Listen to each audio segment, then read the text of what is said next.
তুমি প্রতি ৬০ সেকেন্ডে তোমার বন্ধুর দিকে তাকিয়ে একবার হাসো এবং তোমার বন্ধু প্রতি ৬ সেকেন্ডে তোমার দিকে তাকিয়ে হাসেন। তুমিও তোমার বন্ধু একসাথে কখন হাসবে? আমি ও আমার বন্ধু একই সাথে হাসার সময় হবে ৪ ও ৬ এর লসাগুর সমান। ৪ এবং ৬ এর লসাগু নির্ণয় করব। এখানে দুজন বন্ধু, একজন ৪ এর গুণিতক হারে আরেকজন ৬ এর গুণিতক হারে হাসে। তার মানে ৪ এবং ৬ এর লসাগু নির্ণয় করব।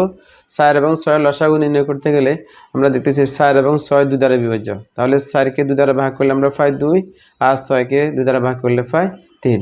তাহলে ৪ এবং ৬ এর লসাগু হবে ১২।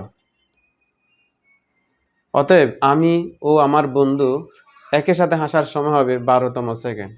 ছবিতে দুইটি ভিন্ন আকারের বর্গাকৃতির বাক্স দিয়ে পাশাপাশি দুইটি আলাদা স্তূপ করা হচ্ছে। দুটি স্তূপের উচ্চতা সমান করতে হলে সর্বনিম্ন কতগুলো কমলার বাক্স এবং কতগুলো নীল বাক্স প্রয়োজন হবে? সর্বনিম্ন কত উচ্চতার স্তূপ দুটি সমান উঁচু হবে?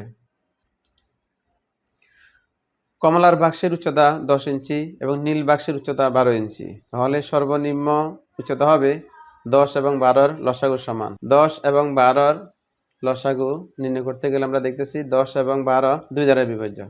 10কে 2 দ্বারা ভাগ করলে পাই 5, আর 12কে 2 দ্বারা ভাগ করলে পাই 6। তাহলে 10 এবং 12 লসাগু হবে 60। তাহলে এখানে দেখা যাচ্ছে 60 ইঞ্চি উচ্চতায় স্তূপ দুটি সমান উঁচু হবে। কমলার বাক্সের প্রয়োজন হবে 6টি। তাহলে আমরা 60কে 10 দ্বারা ভাগ করব। এই জন্য যেহেতু স্তূপের উচ্চতা হচ্ছে 60 ইঞ্চি আর প্রতিটি কমলা বাক্সের উচ্চতা হচ্ছে 10 ইঞ্চি, যেহেতু 60কে 10 দ্বারা ভাগ করলে পাই 6, তাহলে কমলার বাক্স প্রয়োজন হবে 6টি। নীল বাক্স প্রয়োজন হবে 5টি। প্রতিটি স্তূপের উচ্চতা যেহেতু 60 ইঞ্চি এবং প্রতিটি নীল বাক্সের উচ্চতা হচ্ছে 12 ইঞ্চি, তাহলে 60কে 12 দ্বারা ভাগ করলে আমরা পাই 5, তাহলে নীল বাক্সের প্রয়োজন হবে 5টি।